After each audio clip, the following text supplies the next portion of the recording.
Boss is mad at me, but it's just one of those days. Just one of those days. It's just one of those days, nothing goes your way. It's just one of those days. Well, I locked my keys in the car. Well, that's the third time this week so far. It's just one of those days. Just one of those days. It's just one of those days, nothing goes your way. It's just one of those days. Just one of those days. The sun don't seem to shine, and you wish you could rewind and just go back to yesterday.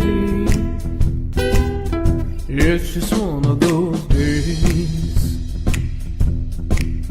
Well, my wife called me up in tears and said she just rolled the car and she thinks it's dead. But it's just one of those days. Just one of those days. It's just one of those days, nothing goes your way. It's just one of those days. Well, I told my wife I'm feeling stressed. She said, we got a letter from the IRS. But it's just one of those days. Just one of those days. It's just one of those days, nothing goes your way. It's just one of those days. Just one of those days. The sun don't seem to shine, and you wish you could rewind and just go back to yesterday. It's just one of those.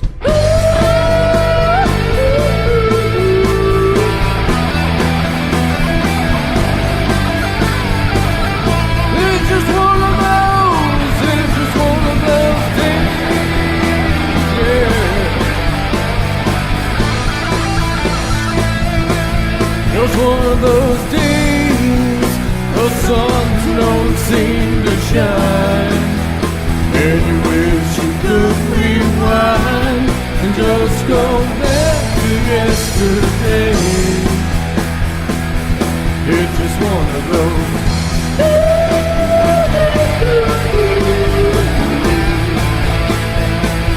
It's just one of those.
Hey, what's going on, everybody? Oh my gosh, it looks so grainy. Let me tell you what, what was it, like 30 minutes before this happened, my really nice camera decided I am going to give you some problems and latency. And I was like, are you kidding me right now? Are you serious? So I have a really nice camera looking me dead in the eye right now that I absolutely cannot use because it has a little bit of a latency. So after this, man, I know it looks grainy. I know it looks bad, but just stick with me. And, of course, comment, quack, and share the live feed to be entered for the duck call drawing.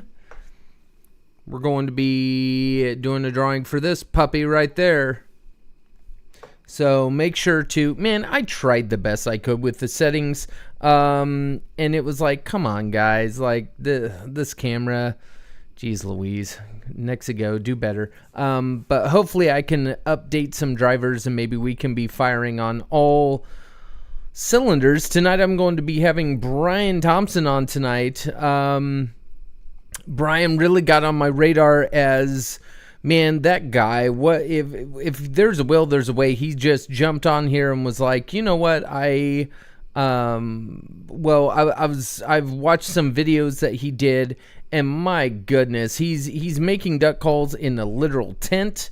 And I'm like, this guy, wow. Like I think he told me that a branch fell. He was making duck calls in a thunderstorm, and a branch fell and crashed through his tent, and he had to put everything up so it didn't get wet. So yeah, he's a new call maker, and man, he's so much fun to watch on the on TikTok and Facebook, and he's so cool. He's such a cool guy. So here in a minute, I'm going to be calling him and having him on as a guest. Can everyone hear me? I'm kind of looking at the live right now. Man, we only have one quack. It looks like someone's going to walk away with this thing. And let me tell you, it sounds, oh, it's good. Let me turn it down. Hold on.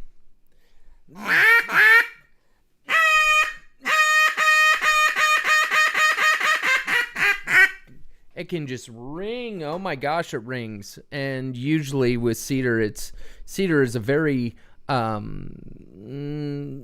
not ringy. Like it doesn't usually ring like that. But who's watching? Who's watching this? I see we have one quack, but then I got a notification. I think we have a couple quacks. Bradley Harden. Okay, thank you, Bradley. Is anyone going to comment quack except Austin? I think Austin's going to literally... I may not have to do the... y'all need to be sharing this and commenting quack, or Austin's literally going... I won't even have to do a drawing. This is crazy. I don't see anything else. Just Austin. That's going to be sad. Yeah. So, well, is anyone watching? What's everyone up to this evening? Here in a second, I may just bring Bryan straight into here, and we'll get to talking. And this won't be a super long episode tonight.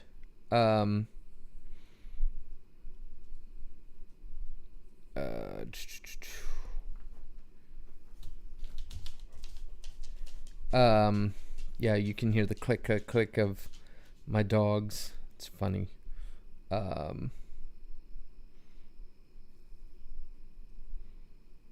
Sorry everyone, I'm trying to... People were asking me where the live was. It's over here. We're over here, y'all. Okay. So, and let's see here. We've had a couple shares. Yeah, so this evening, here in a second, I'm going to have Bryan Thompson on. Real quick, before we do, I have a question for y'all. Maybe some participation here. Oh, I see you, Austin. You're still there. You are so... I bet you're like, dude, this is easy. No one's going to be in this drawing.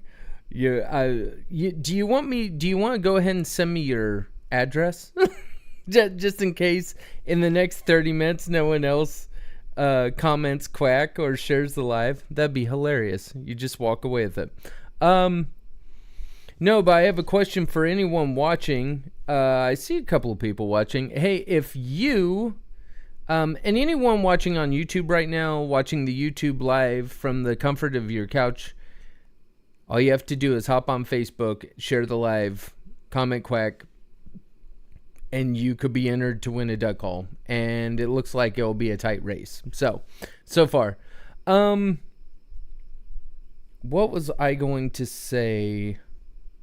So here's the question.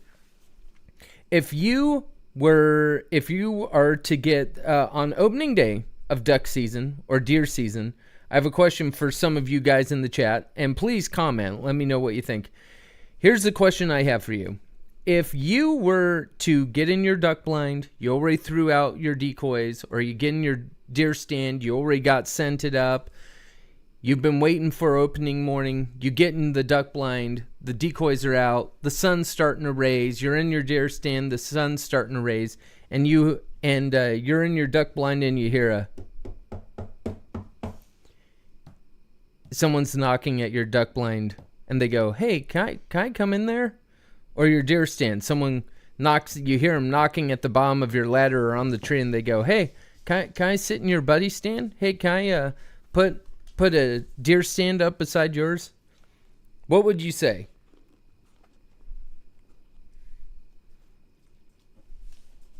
Well, what would you say if someone just came right up to you and started, "The dog is getting so nervous. I knocked on something. Now the dog's like, what's going on?" So, any comments here? So if you were just sitting in your duck blind, drinking your coffee, you got your gun ready, everything's ready to go, and someone knocks on the duck blind door, what are you going to do? Are you going to tell them to get lost? Are you going to let them sit in the blind with you, even though, you weren't? But what are you going to do? Get out of here. What are you doing? Go find your own spot. Come on, give me something to work with, people.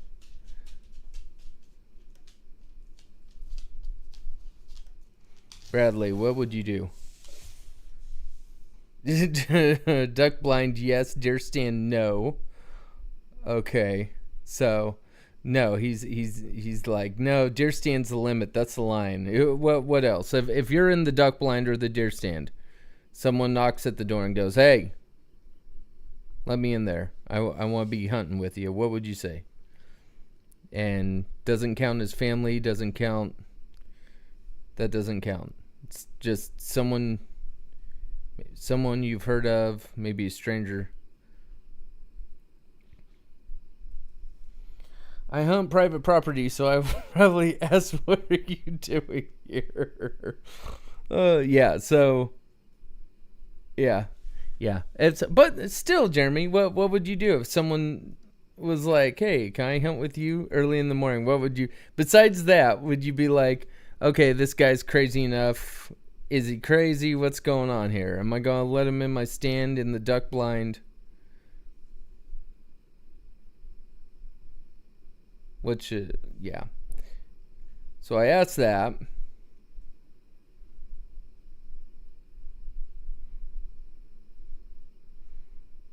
And you're probably wondering, where has this been on the news?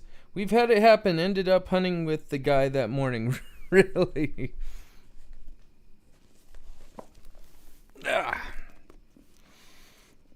So, that question.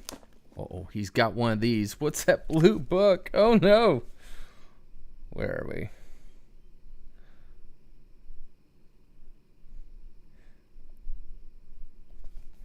I had this right before I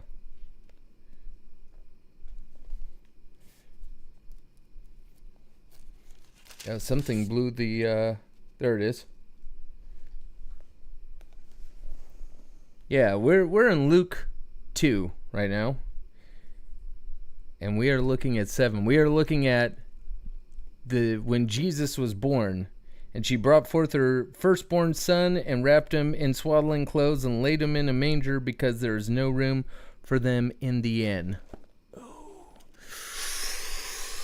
Man, the guy that was in the inn that wouldn't let him in, man, he is the most famous bad guy. He wouldn't let him in. There's no room.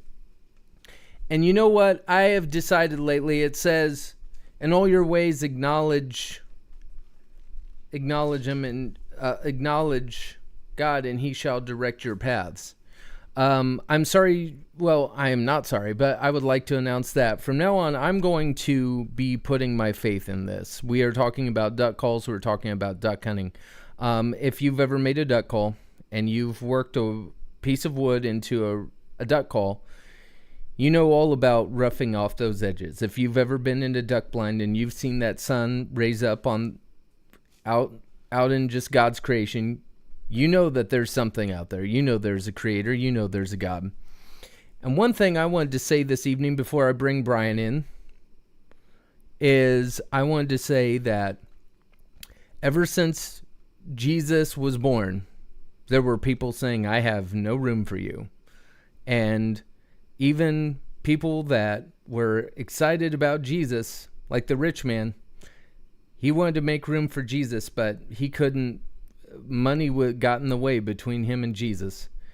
And so Jesus, from the day he was born, for over 2,000 years, that knock has been on that door going, hey, can you let me in? Do you have room? And you know, a lot of times people will go, I don't have room. I don't have time for you. I've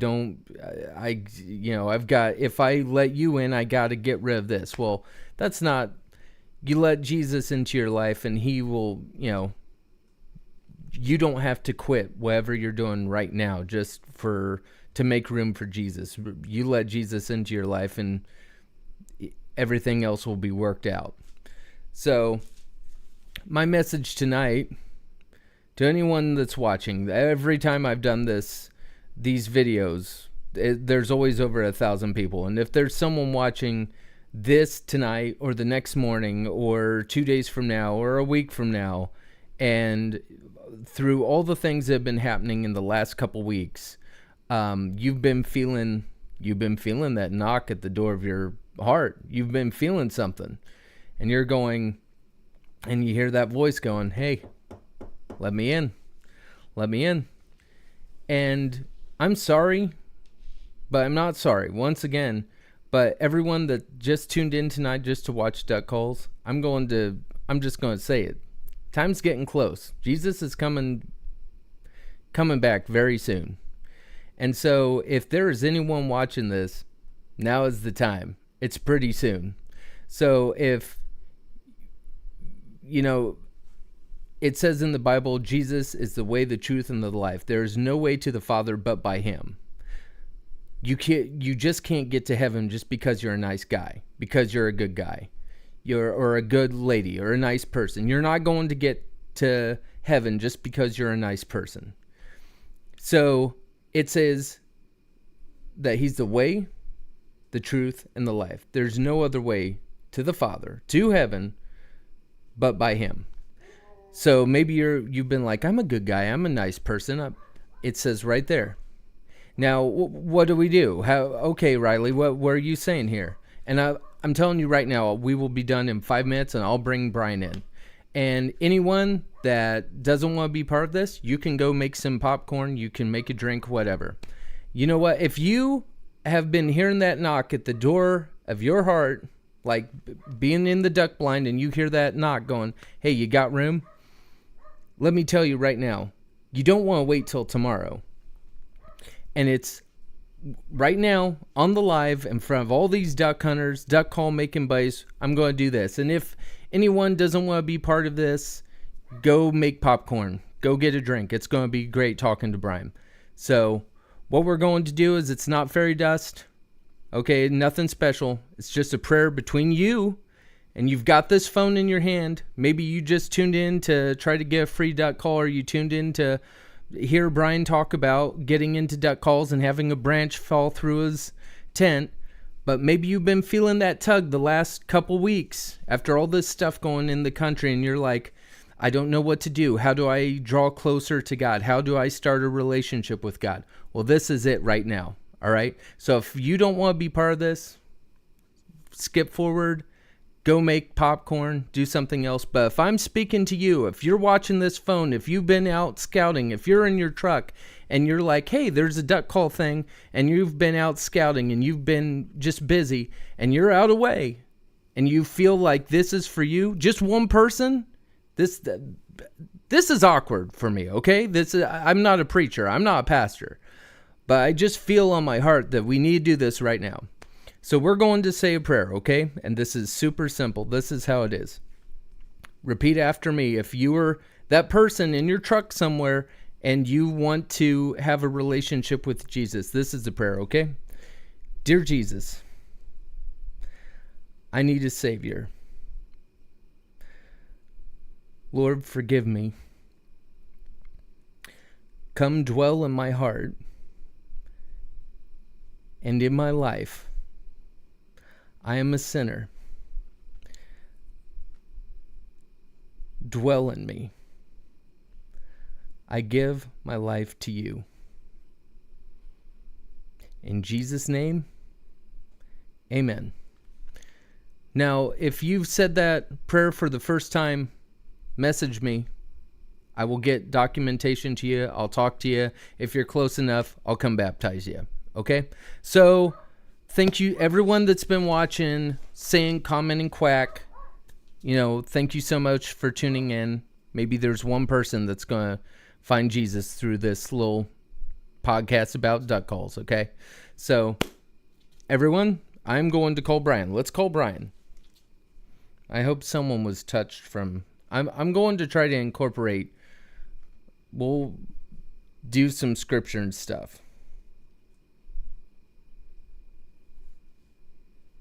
Yep, I agree, Bradley. Okay, I'm going to call Bryan. Let's call Bryan.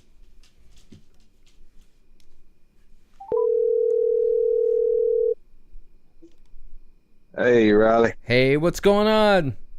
Oh, just spent another evening in Great North Carolina. Nice. Can I do the intro real quick and then I'll intro you in? You bet, buddy. All right, here we go. This is Rilo's Quack Chat.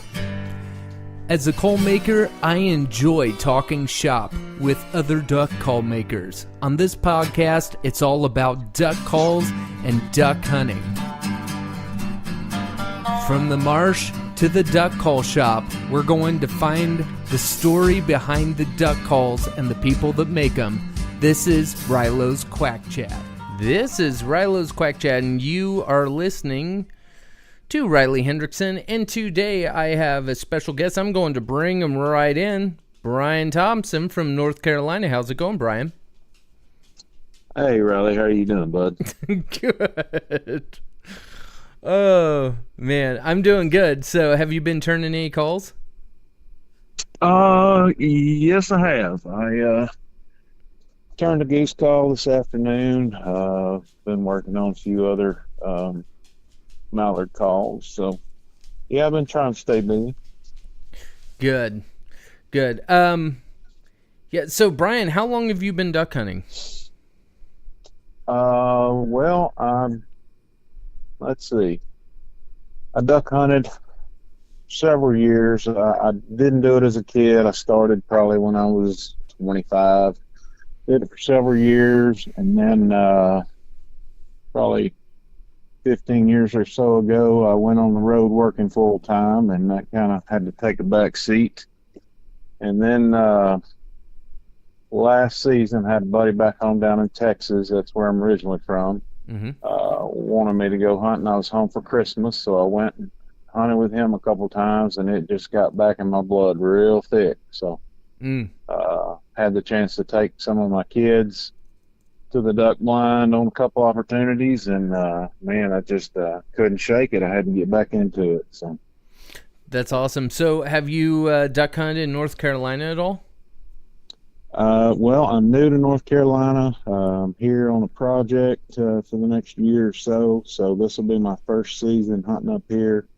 So I've been scouting around looking for some spots in the public areas and maybe hooking up with a couple of guys from my church there in Yanceyville. We may try to go do a little bit.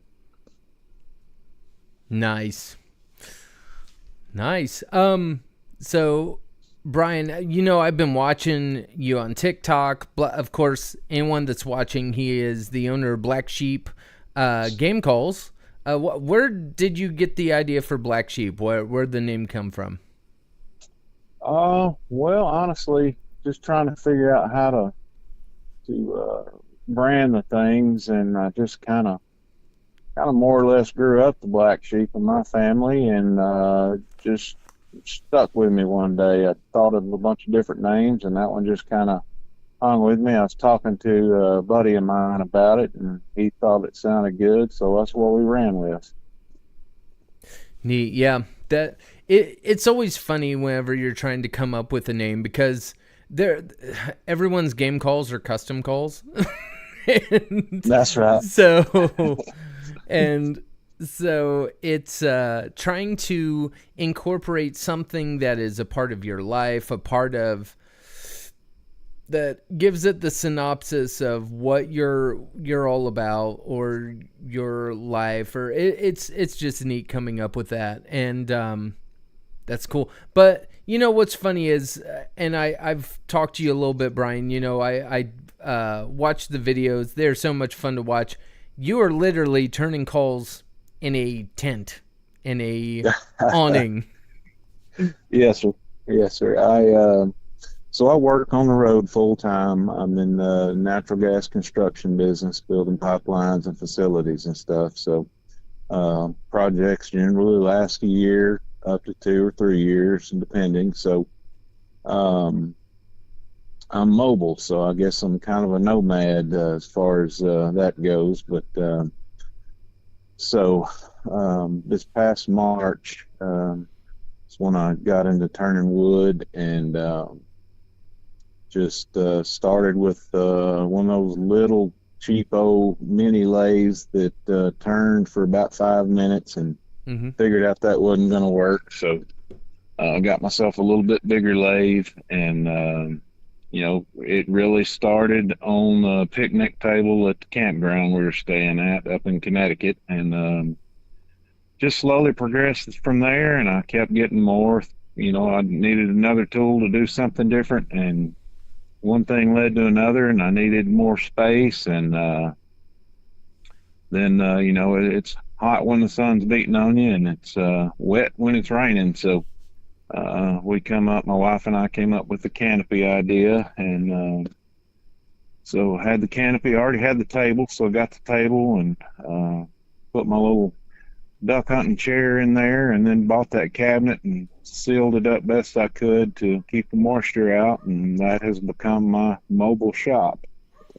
Wow. So when you were in Connecticut, you literally were turning on a park bench. Yeah, pretty much. I had our camper has a one of those little exterior kitchen compartments, and all that stuff was gone, and toolbox was in its place, and that's where I kept a lot of the stuff I had. And as I got more stuff, I ventured to moving stuff up to the front compartment of the camper. So now I've got a storage compartment and a little 5x8 trailer that I keep my decoys and all my other hunting and fishing stuff in, and when we move, I load it all up in that and drag it down the road with us. Wow, that's neat. That's so cool. Didn't you tell me that a branch fell out of a tree into your canopy recently? Yes, sir. A couple weeks ago, we had a storm blow through, and I didn't have sense enough to get out of it, so I was sitting out there turning a call in the rain, and I was dry because I had my tent, but the wind picked up, and I heard a loud pop and started getting wet, and I looked up, and a branch had fallen through the roof of the tent. So shut everything down real quick and crammed everything in my cabinet and came back in the house looking like a drowned rat, and then spent the next day sorting out and drying everything out. So got a new tent roof and got back in action the next day. Wow. Well, you should have gone by Nomad game calls. That's funny. You know, it's humble beginnings, man. And whenever, you know, I was seeing your pictures of your shop, and I'm just like, there's no reason for me to ever complain about my shop. Well, I appreciate that. And, you know, for my situation, I'm real lucky to have what I do. You know, my wife, God bless her, has tolerated my wants and needs, or their needs to me, with this call making stuff. And she's been super flexible and willing to let me try different stuff. And the tent and the cabinet and the more tools and the more this and the more projects, she's just been full of grace with me about it. So honestly, I feel lucky to have it and that I get to do it. Yeah. Wow. And I do want to say I caught the first part of your podcast, and yeah, if folks are disappointed by you talking about Jesus, well, this is going to be a pretty disappointing podcast, because I'm all about talking about some Jesus. So we can carry that on too. Do you have a little bit of a testimony? Oh, yeah, I think everybody does, but you know, mine is probably like a lot of folks is the prodigal son.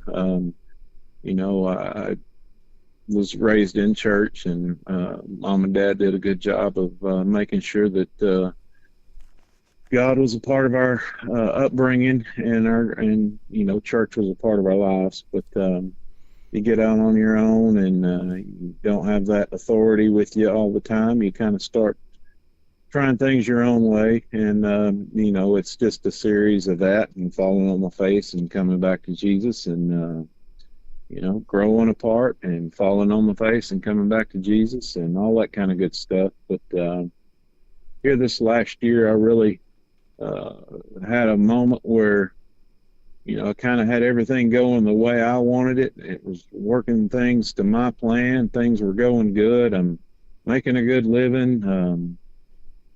This is back before wood turning. So, you know, I've got a great job. I've got a great boss that I work for. On the outside looking in, everything looked great. And I was miserable. So I just kind of had one of those moments one day when I was like, okay, I've been trying this thing my way for a long time, and it looks good, but it feels terrible. So kind of just turned the reins back over to God, and started really getting to know Jesus, diving into the Word, and not just reading the Word to check, you know, put a check mark on the list of being a good boy, but to actually developing a relationship and a walk with Jesus. And man, I haven't looked back. It's I've been blessed with this hobby that's turning into something. I don't know what it turns into, but if it you know, if it gives me an opportunity to come on here and talk to you about Jesus or share him with somebody else, then that's great. The duck calls are just a bonus. That's part of our commission. Wouldn't you agree that there's something a little spiritual about roughing off the edges of a duck call blank? Well, I agree with that, and I'll say that at some point I must have prayed for patience, because God lit this fire for duck call making in me, and my patience has been tested time and time again. So I know that when you pray for stuff like that, you get the chance to exercise it. You don't just get zapped with this new mystical power of patience and perseverance. It's stuff that you work it out like a muscle. So it's been a blessing. Well, there's so much. I think there's so much.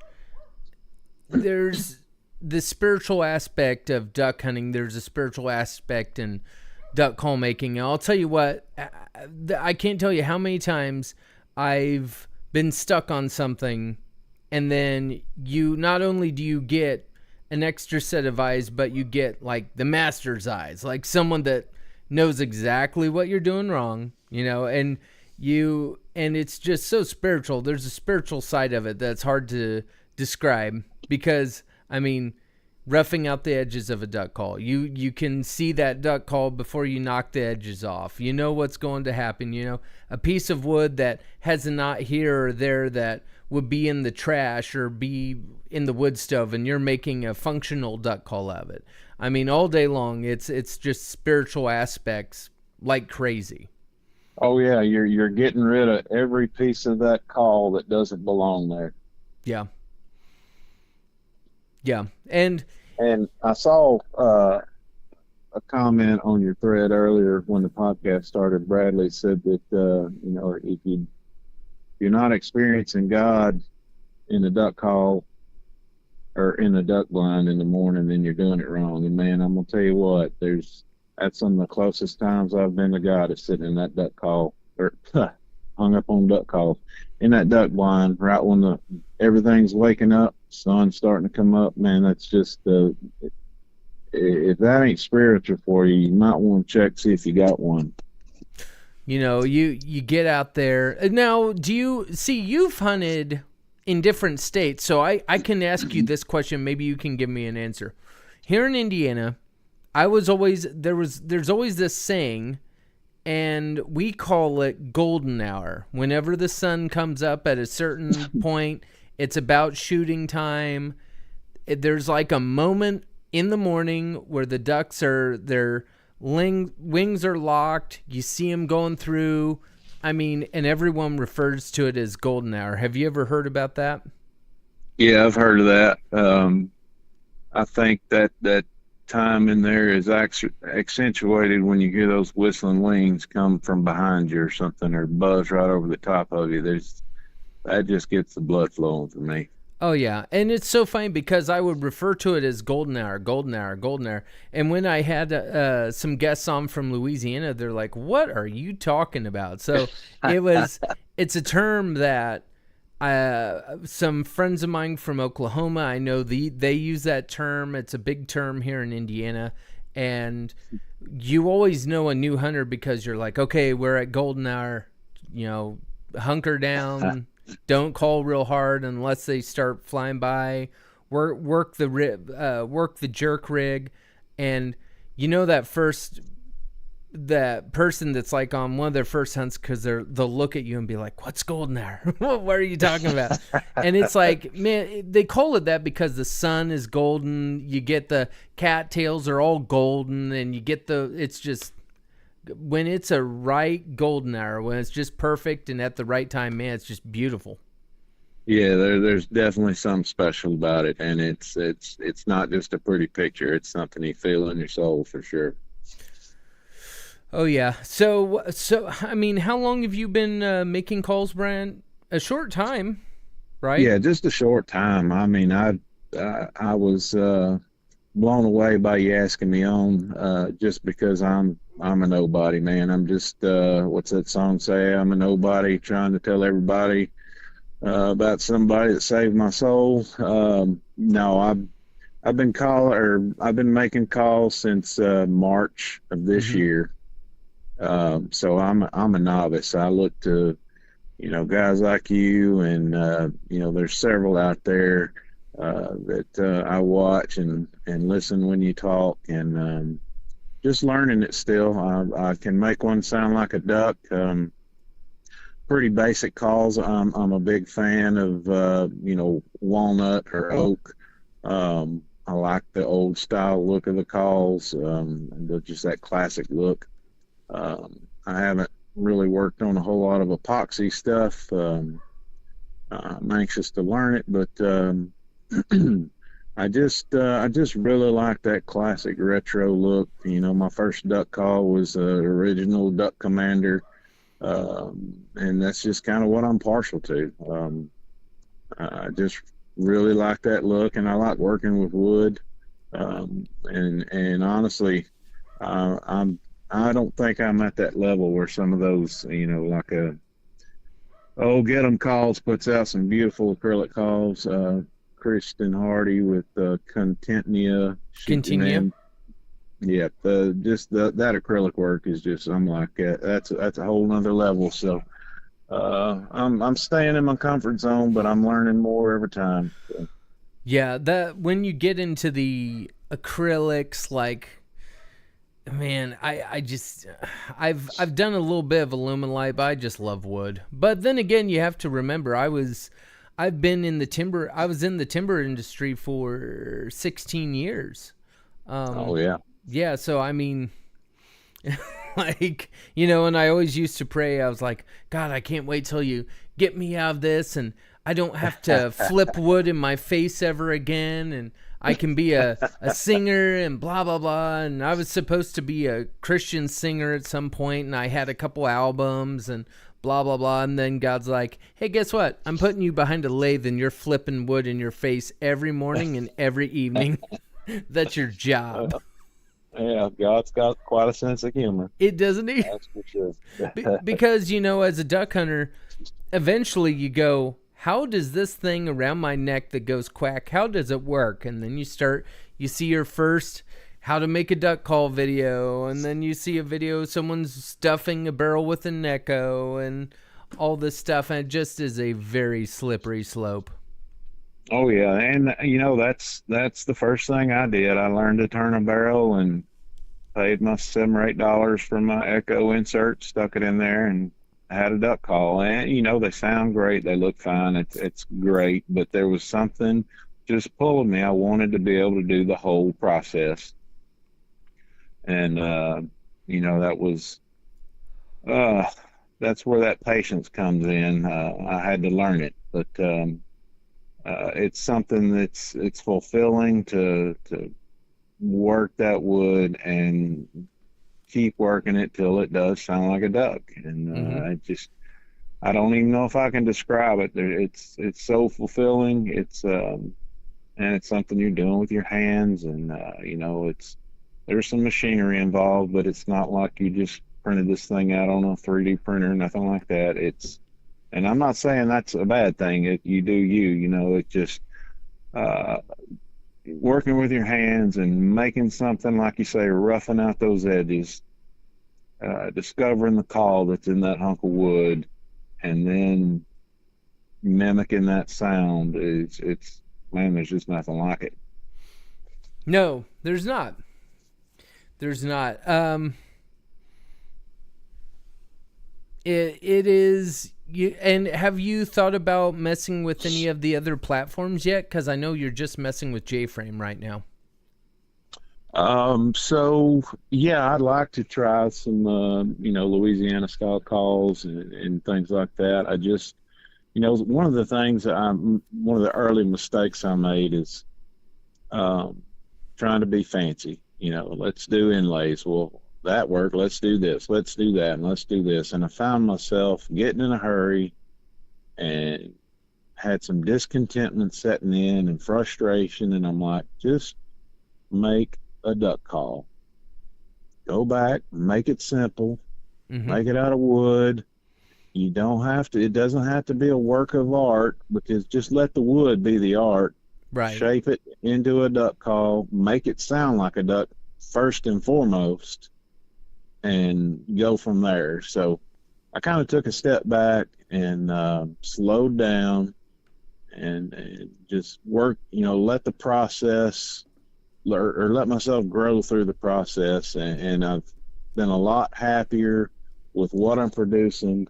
The calls I'm making are not the fanciest, but they're quality walnut, made from the ground up. There's no bought insert. There's none of that. It's a call that I made, that I'm comfortable putting my name on. It sounds good, and that's enough. I'm very happy with that.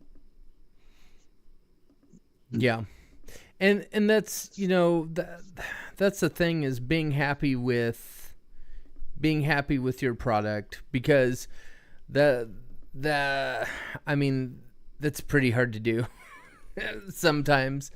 Because I mean, at the end of the day, you could be like, man, I wish this was better. I wish this was better. But you know,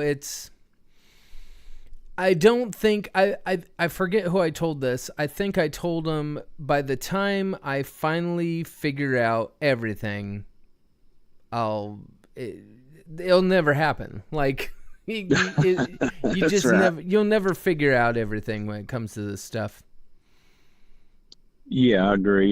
You know, if you don't think there's something left to learn, then you're probably doing the wrong thing. So yeah, it's one of those never-ending things, but it's just so fulfilling to try new things and have it work out. And you know, I started with the public jig, and you know, I'm down to where now you know, I still use that public jig, but I take it out and then I go to work on it. I find the shape I want. I'm you know, as far as my inserts, I'm making them pretty much the same. Taking them down, working them. You know, I file them while they're in the jig, then I pull them out of the jig and I go to work with the emery board and sandpaper. Just looking for the sound, you know, that authentic duck sound. And you know, the barrels, that's you know, I kind of just let the wood, you know, I don't want to sound too woo-woo, but you know, whatever the wood starts to looking like, I just kind of go with it. I'll tell you what, you did one design I think I commented on. It was just such an old school. I'm really like old school. I'm an old soul. I should have been born in the 1800s, early 1900s. I'm very plain,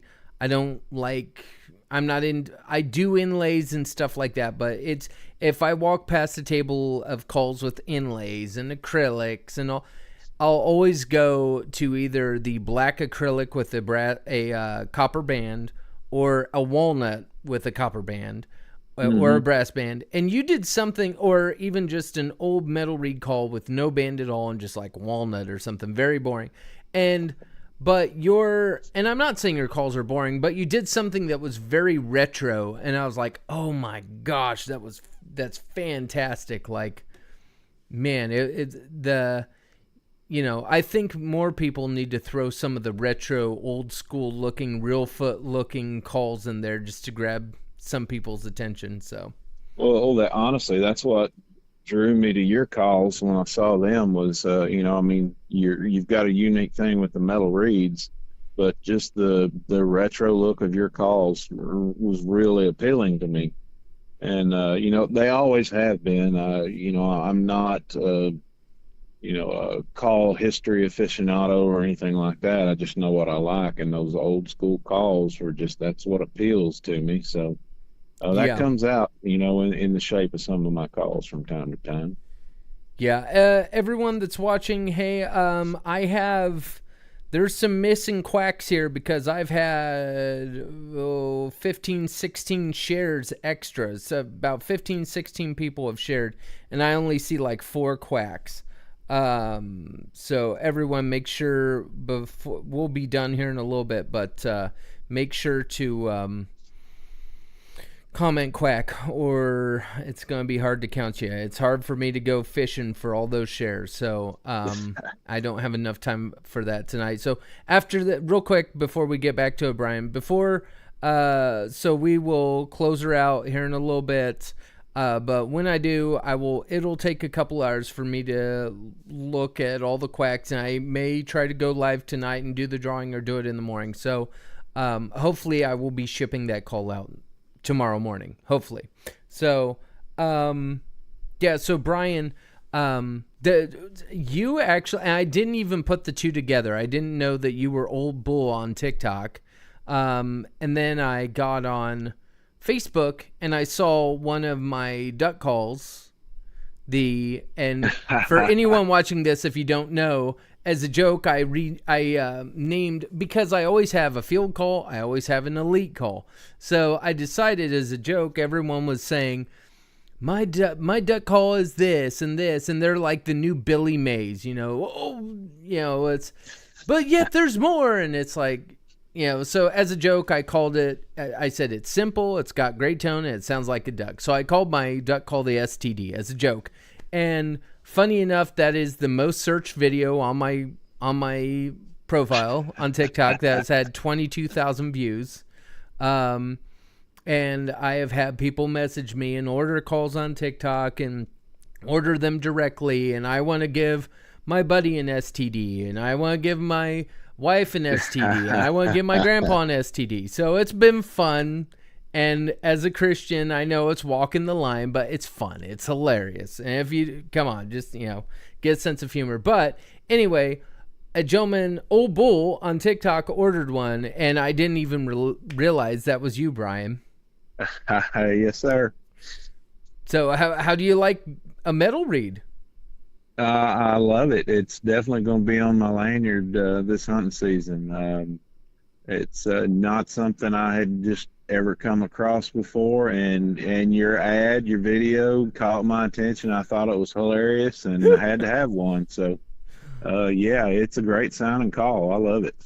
Oh yeah, just yeah, and maybe one of these days we'll get you making a mail read, dude. That is that is a worse addiction than any other. Like, making calls is an addiction. Making a metal read call is a whole nother thing. Well, I hope it involves a whole new set of tools so that I can break that news to my wife when I get ready to start trying it. Oh yeah, you'll need some other tools. Like, maybe if you ever go to Reelfoot next year, or a duck call get together, or maybe if I can get one, a get together put together here in the Midwest or something, maybe. Yeah, I think that's something I would like to do, just to get into. It's just being a novice to the call making trade. It wasn't on my radar, but man, everywhere I've been, when there's been other call makers there, it's like they love talking about calls. And I know there's some kind of competition aspect to it all, but man, I love talking about calls and hearing new ideas. And I'm not trying to outsell anybody out there. I just love the fellowship, love the business, love the trade, and man, I just love talking about duck calls and duck hunting and all that good stuff that goes with it. Yeah. I had a good friend of mine. Sorry, Bryan. A good friend of mine. And Bryan, you need to meet Anthony. Anthony Wade Smith. He is a on fire Christian. He is a man. What would I say? Me and him had a long discussion the other day about Revelations types of stuff, and it was just fascinating talking to him. But Anthony was just asking me how close I am to the Creation Museum. Anthony, are you wanting to meet up at the Creation Museum and hang out? That'd be fun. I'll get with you real soon. But yeah, man, and that's another thing, is just a fellowship at some of these places. I know, I think it was the Ducks Unlimited in Tennessee. I forget who it was. Next year they're going to have a Sunday morning service. So I mean, man, a lot of call makers are God fearing. A lot. Well, that's so good to hear. I mean, it's above and beyond. It's our great commission. It's our purpose. And all the stuff we get to do alongside it is just extra. Yeah. So. Yeah. Well, Bryan, it has been so great to talk to you, have you on. Man, there are a couple of new duck call makers that I watch. I watch Wabash Waterfowl. I watch you. I watch a couple of others. And it's been fun to watch, like, especially since, man, with what you're doing, you're not letting anything hold you back, and it's like watching Rocky of the duck calls. It's like I'm rooting for you, man. I love it. I'm just so rooting for you. I'm so honored that you considered having me on and would even want to talk with somebody. But yeah, it's thank you so much. I really appreciate it, and it's not just for me, but just taking time to sit down and talk with somebody that's new in it, and encourage them the way you have. You've given me some great pointers and just encouragement along the way. And man, what a wonderful world it would be if more folks did that for other folks. Well, real soon at one of these call get-togethers, hopefully we'll finally meet each other. But before we end this episode, I always ask 3 questions to the guest before we end this. Are you ready for the last 3 questions? Let's go. All right. If you could get in a time machine and go back to a duck hunt and do it all over again, what would it be? Ooh,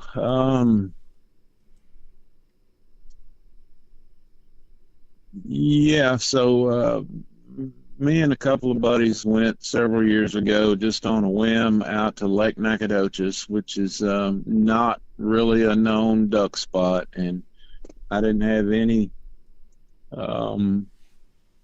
real hopes of shooting a bird, much less seeing them. And we went out there, we waited out, and ended up killing a limit of ducks each, and went back to our camp and had a good picture made. And I've got that picture still of the 3 of us from, golly, we're talking 26, 27 years ago, and one of those buddies has since passed on.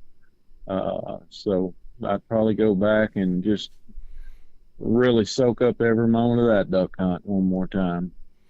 Nice. Now, if you could hunt with 3 people in a duck blind, living, deceased, friends, family, heroes, historical figures, who would it be? Ooh, well, my first inclination is to say all my kids together. There's 5 of them, and they're spread all over. I've got one in the Navy, one in the Navy Reserves, and just got them all over the place. So, but in this hypothetical, I would, let's see, 3. I think I would like to have a duck hunt with Phil Robertson, my buddy Bradley, and well, Jesus would be there anyway, just because. But it'd be nice to have him there in person to talk between volleys. Yeah.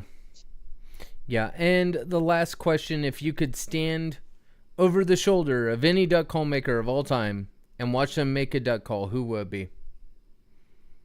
Ooh, goodness, that's a tough one. Just one, huh? Yeah. Well, so I know it's the hot thing now with the Duck Dynasty stuff, but honestly, I'd really like to watch Phil Robertson make a call back in the day. I got turned on to him back in the Duckmen series days, when they all had long beards and tobacco juice dripping down. But yeah, I think I'd like to go back in his younger days, back when he was taking a few calls to Walmart, trying to get them to sell them. I think I'd like to sit and watch him make a duck call. Oh, that's awesome. Hey, and before, those are the last 3 questions, but we have to make an exception. Bradley Harden said, ask Bryan about hog hunting. Can we talk about hog hunting for 5 more minutes? Lord have mercy, Brad Harden. I take back having you in that duck blind with Phil and Jesus. Yeah, so no, we had a pig in a trap several years ago, and we decided that we didn't have a firearm with us first thing, so we figured we'd just catch it and tie it up. So we came up with a bright idea: get a rope around one of its, or we tried to get both of its legs. We got one of its legs, and then I would ease the trap door open and let the pig come out holding it with the rope, and then we'd tackle it, tie it, take it. Well, that pig, Bradley got a rope around one of his legs, and boy, that pig was mad, and he charge and hit that door, or he'd, the end of the rope, he'd hit the door. He'd do that a few times. Well, about time we got ready to let him out, he hit the end of that rope, and that rope popped, and that pig come out of that trap and run right up my legs. And I'm not going to squeal like I squealed back then, but it was not the most manliest. Let's say it wasn't Rambo squealing. It was it was something else. So, but I thought the pig done had me, and I don't know which was more scared, the pig or myself, but yeah, 15, 18 years later, he still gets a kick out of telling that story. Oh my gosh. And was that in Texas, or where was that? Oh yes, that was down in East Texas. Is the hog, is it true how many hogs are around there? Is it just ridiculous? Yeah, it's pretty ridiculous, especially in in the river bottom areas and the agricultural areas. It's a problem for the farmers out there, that's for sure. Yeah. Yeah, they're pretty thick. Yeah. Do you have good place to go hog hunting? Do you have any good recipes for hog? Yeah. I mean, we've eaten 95% of the ones I've ever killed out of there, and you treat them right, and you can eat them. They're not bad. Awesome. Well, Bryan, I thank you so much for calling in this evening. It's been really good. Everyone, if you didn't quack, you got to quack in the next couple minutes, because I am looking at all of the shares and it's not matching how many quacks are on here. So please do that when you get a chance. Jeremy Eisen said Red River Company, East Texas. So I guess that's about hog hunting. Probably so. Yeah. But Bryan, if you could, please just stay on the line, and I'm going to close her out real quick, and then we'll shut down the live stream, and we'll talk for a couple more minutes. Yes, sir. I appreciate you having me on. All right. Thank you. So everyone that is watching, so if you commented quack, I'm going to have to go through here, try to hunt down all these quacks and put them on paper, cut them up, and do a drawing. So there's a couple of them on the live feed here. I only see like 4 or 5. So if you didn't quack, it could get really interesting. So please comment quack if you did share the live. So if you did share the live, thank you so much. Earlier I talked about Jesus, and we read the Bible a little bit. And hopefully someone that needed to hear that will see that. Either they saw it today, or they will see it in the next couple days. And everyone, have a great evening, and I will try to get all these names together for this duck call drawing very soon. So everyone, thank you so much for tuning in, and have a great evening. This has been Rilo's Quack Chat. We're going to play the outro. This is Rilo's Quack Chat. No, we aren't. I don't have an outro. See you, everybody.